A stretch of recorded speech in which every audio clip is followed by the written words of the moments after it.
Donc je sens vraiment les énergies se déployer en moi le long de la colonne, beaucoup dans le bassin, ça travaille encore toujours d'ailleurs dans mon bassin, avec des spasmes, vraiment cette sensation parfois que l'énergie veut pas forcer le passage, mais pousse en tout cas, je sens que ça pousse fort.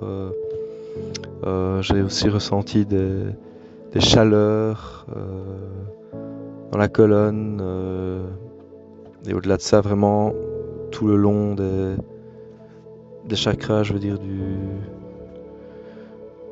du premier jusqu'au septième, lors de tes passages pendant les transmissions. Je me rappelle parfois de certains passages et c'était comme si tu venais juste pour donner ce petit coup de pouce là, pour permettre de lâcher un truc, de passer un step, et comme si c'était assez chirurgical en fait. J'ai vraiment un souvenir assez pointu, le bon truc au bon moment. Je ne m'explique toujours pas comment Michael peut canaliser cette présence grâce à laquelle on peut entrer en contact aussi rapidement avec la Kundalini. Voilà, qui vient comme un interrupteur, comme un déclencheur tout à fait juste, mais très efficace. Et alors, qu'est-ce que ça m'a apporté? J'ai fait plusieurs fois le stage de Kundalini, je pense 4 fois. Et ça m'a apporté chaque fois des choses très particulières à chaque séance, voire même à chaque jour de chaque séance, à chaque transmission. J'ai appris des choses sur moi. J'ai appris à me libérer de certaines choses sur moi. J'ai appris des choses qui étaient inconscientes en moi. J'ai appris à faire de la place en moi. Et au fur et à mesure des 4 fois, des 4 séances, des 4 stages, je pense que j'ai vraiment appris à établir mon éveil spirituel. Voilà, moi je pense que j'avais besoin de ça. L'éveil était déjà en cours, mais le fait d'avoir fait ces stages, ça a vraiment ancré non seulement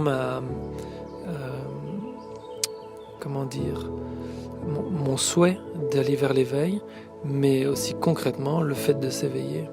Ça a vraiment ancré ça dans mon corps, dans ma conscience, et ça m'a permis surtout de le partager aussi avec d'autres, sans avoir l'air d'un fou, et de le partager avec des personnes aussi qui n'allaient pas me juger, mais qui aussi étaient dans le même processus. Ce qui était vraiment très très étonnant, c'est quand Michael s'approche de nous et met ses mains au niveau des yeux, par exemple. On a une lumière très très vive derrière les paupières. C'est vraiment bizarre puisque ses mains sont devant les yeux, donc on n'est pas censé voir de la lumière. Et là, il y a vraiment une lumière très vive qui se fait. Quand il pose ses mains au niveau du dos, de la colonne, on ressent comme des vibrations qui remontent dans le corps.